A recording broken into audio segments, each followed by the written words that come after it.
Hi, to all you lovely students, I'm covering all the important SBC amendments applicable for your June 2023. This PDF is available in our WhatsApp and Telegram group, so do go ahead and join that. The link is in the description. So let's begin. The very first amendment and an important amendment is of Nidhi companies.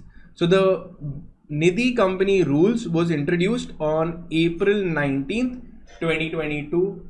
There are four important amendments in Nidhi company rules. First is the Nidhi company should be a public company, we know that, and having a paid up equity share capital of 10 lakh rupees. Net owned funds should be minimum of 20 lakh rupees, and they cannot give dividend exceeding 25%.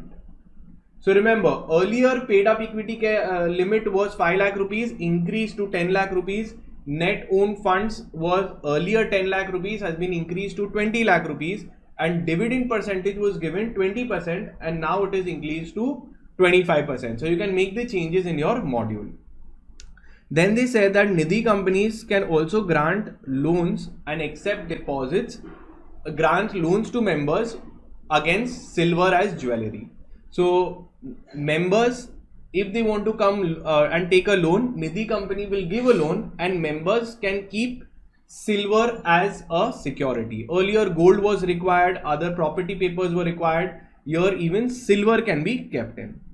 Next, if we see the physical verification of registered office, this has come in through the Incorporation Amendment Rules 2022, where it says very simple that the ROC, whenever they feel that a registered office is not in place, they would come, physical verification of registered office will be done with two witnesses. They will take in photographs and also the report will be sent to the MCA. So as per your rule 25B, which has been inserted, stating physical verification of registered offices, the registrar shall carry the documents filed by MCA in support of the address of the registered office. So when they come, they will carry the documents that you have filed for your incorporation, and then they will do the physical verification. A report of physical verification will be done, photographs will be taken, and even witnesses will be carried along. This is the next amendment. Physical verification can be done. Next is rectification of name, not done. They will add a really funny name against, they will remove your name and they will keep your new name as ORDNC, and also add in your SIN number will be your new name. What is it, sir? So as per section 16 subsection 1, it spoke about rectification of name. It spoke about rectification of a name. If a person or a company has kept a name, which resembles another company, then central government can suo moto or on complaint of the registered trademark owner of another company can file that, listen, the name is very similar, please change it. Central government will give you, pass the order after hearing both the parties that, listen, your name is too similar, please change it. If the party does not listen or does not comply with the orders of central government within 3 months, then the name will be removed forcefully of that company since it's similar. And what will be the name of the company? ORDNC, that is Order of Regional Director Not Complied, and the SIN number will be added of the company. So ORDNC is important, Order of Regional Director Not Complied. So let's read. In case a company fails to change its name in accordance with this within 3 months from the issue of directions of central government, then the letters ORDNC will be added next to the name will be removed and ORDNC will be added along with the SIN number, and that will be the new name of the company, and a fresh certificate of incorporation will be issued in form number 11C, and this is your new name, ORDNC, and your SIN number. So obviously you should definitely go and change if central government has ordered you to change the name. Okay, so this was given in section 16 subsection 1. Next is a very simple amendment, that is your, which I think most of you all already know. small company definition has been revised. Okay, it is effective from 15 September 2022. It says that a small company shall not be a public company. So very simple. In the exam, they can ask you, can a small company be a public company? Answer is no. Small company has to be a private company whose paid up capital is not exceeding 4 crores and turnover is not exceeding 40 crores. But don't stop there. The definition continues. It says that the following shall not be considered as small companies. A company which is a holding or subsidiary, a Section 8 company cannot be counted, and a body corporate governed by any special act. So all this cannot become a small company. So if they tell you that this is a Section 8 company, can it be counted as a Section 8 company? Answer is no. Section 2 subsection 2 subsection 85. The company is a holding, not allowed. Company is a subsidiary, not allowed. Okay. Company is a public company, not allowed. The next important amendment is of Form Philip. Now what is Philip?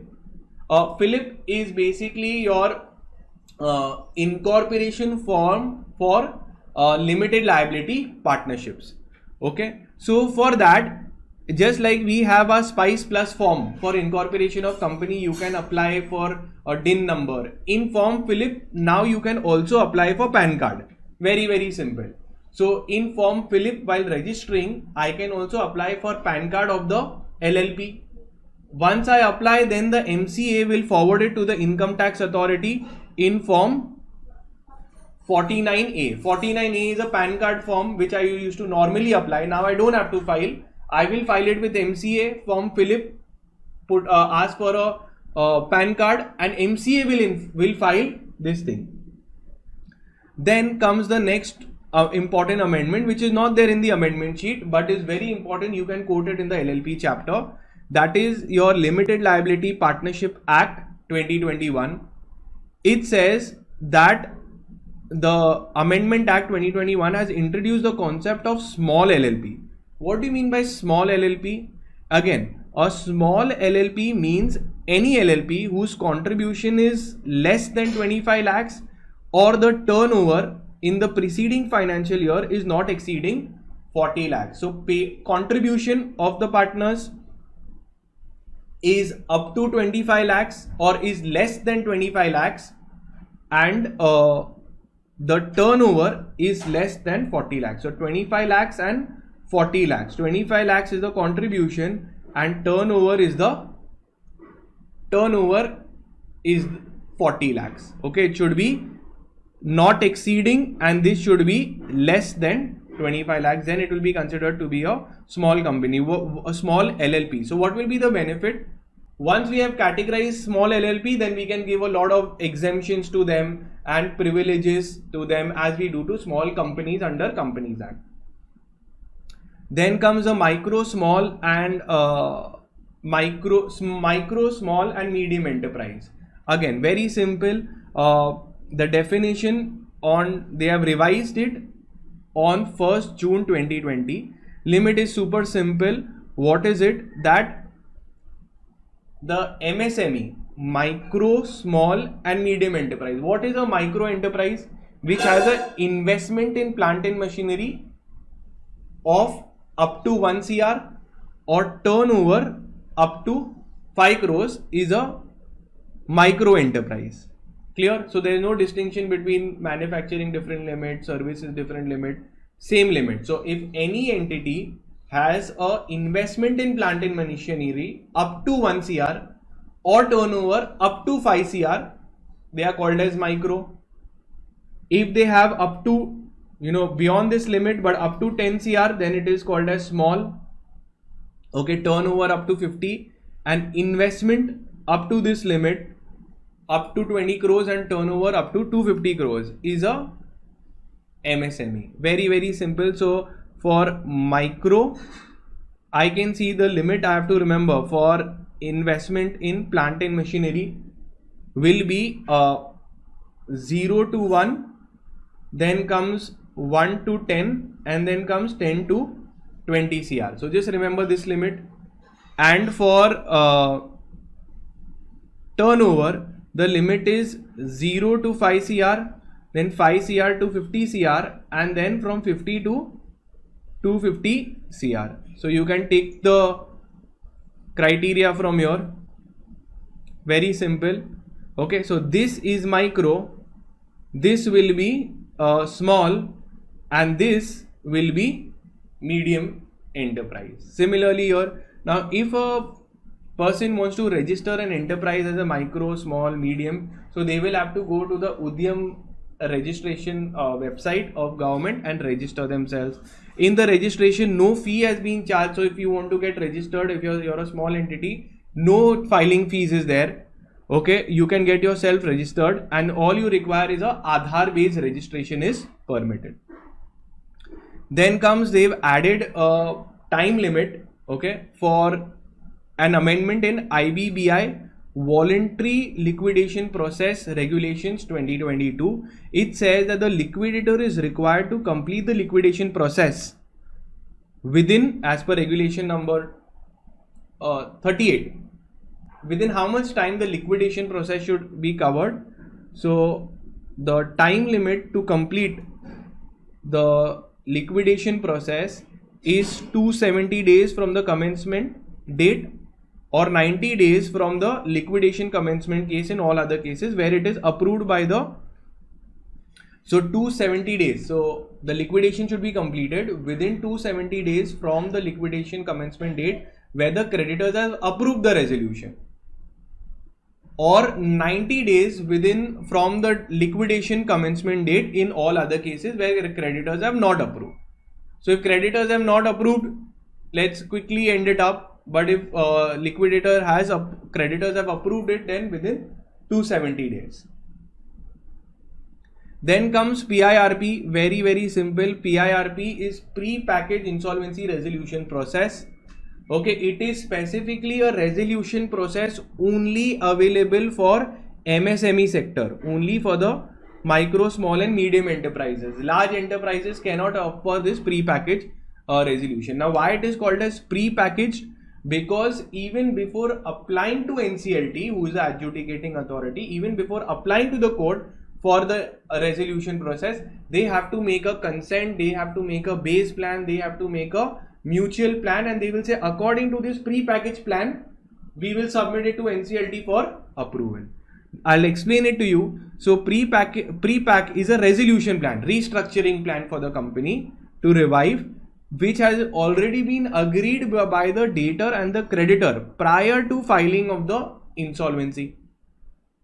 Section 54, Andhra Pradesh, remember AP, okay, just for the learning purpose, section 54A to 54P covers of the IBC code, covers the PIRP process, read with the IBBI PIRP regulations 2021.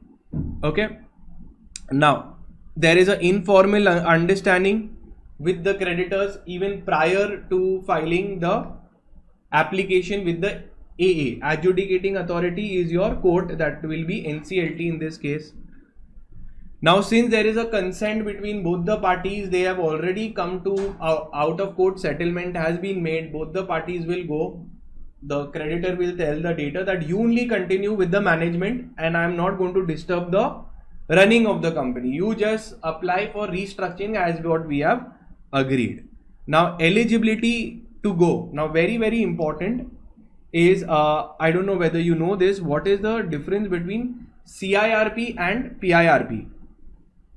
So CIRP is applicable to all companies, whereas PIRP is applied only to MSME, okay, only when the corporate debtor is MSME. This is super important. They can ask you in the exam that what is the minimum default to file a case for CIRP in NCLT. So that limit has been increased and it is now 1 CR. So only if there is a default of 1 CR where I can go for insolvency in NCLT. But if I'm saying it is less than that and I am also a MSME, then I'll prefer to go and I already have made a consent with the creditor, then that's a perfect place to go for a pre-pack, but the minimum default is 10 lakh rupees. So you can take a note of that the minimum default is 10 lakh rupees. This includes the principal amount and the interest. So if collectively the default amount, the pending outstanding amount is 10 lakh rupees, only then I can file. But if it is 9 lakh, I cannot apply for PIRP. It's a very small amount to disturb the NCLT. Then comes non-eligibility. When you are not allowed to opt for PIRP, you are not a MSME, you don't have up to 10 lakh rupees default. There is an ongoing CIRP. There is some pending case liquidation going on. Okay, the MSME has completed the PIRP already. It has been completed during the period of 3 years preceding the initiation date. So just before, we have already tried to revive you, it didn't work. Now again you're applying for a revival plan. Second revival plan within 3 years is not allowed. Then very interesting, what happens is the parties will already propose a name of the resolution professional that, listen, the creditor and the liquidator, the creditor and the corporate debtor, they all will say, listen, you have not been paying my money, let's come together, let's make some revival plan, and XYZ person will be the resolution professional. So the RP's name will be given, whose job is to revive the company. To apply for PIRP, the company should take a special resolution, will require creditors' consent also. So creditors, 66% of the creditors in value have to approve. And the most important is the time of completion. You can mark it. I can assure you there will be a exam question on the time of completion. So what is the time of completion normally and year? So take a note of this. The time limit to complete the CIRP is 330 days. Whereas PIRP has to be completed within 120 days. Okay, so where it is given, sir? It is given in your section 54D that the entire PIRP process should be completed within 120 from the PIRP commencement date. Now understand, the resolution plan once submitted, okay, once they have given the resolution plan, should be submitted within 90 days of the PIRP commencement date, otherwise the PIRP will terminate. Very simple. So you give the base plan, the base plan will be given to NCLT, then NCLT will see if there is any revivals, but the consent of the creditors have to be taken, consent of all the parties have to be taken. It is possible they might withdraw the consent, etc. So at that time, when it's with the court will say that you all have consented, give me a written consent after the commencement within 90 days again. If you within 90 days the plan is not consented, the PIRP will be dropped and the NCLT will say please go away. Once the plan is accepted, once it is there, then we can expect that the entire process of PIRP should be completed within 120 days. Then amendment to the importer-exporter code provisions. Now remember, this is not given in your module, okay, but it is important. Annual updation of IEC code is mandatory. So very simple, IEC code is required to get once in a lifetime, then you don't require any renewal. This was there earlier. Earlier IEC code once taken had a lifetime validity like a PAN card. But now people used to take it and not do business. So then the DGFT wide its notification dated 12th February 2021 has said that an IEC holder has to update his IEC electronically every year from April to June. So every year it has to be updated. Every year he has to go and update his thing. Even if there is no changes, he has to go and make a filing that it is active. If no change, then also updation and confirmation is required. What if I don't do? I take it lightly. An IEC shall be deactivated if it is not updated within the prescribed timing. Okay.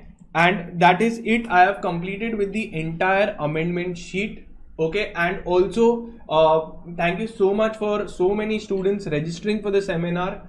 for Chennai, which we are going to have on 18 June. If you're from Chennai or surrounding and you can come on 18 June, go ahead, scan this code, and I will see you all there. You will see your friends, build your network. It's going to be a really big, nice session. This is the venue, the Dakshinamurthy Auditorium. All the students from Chennai are going to be there, and I want you to be there as well if you can make it. This is the address. I will see you all. That is it for today. I've covered all the SBEC amendments, okay, which are there and applicable for your exams. Thank you so much.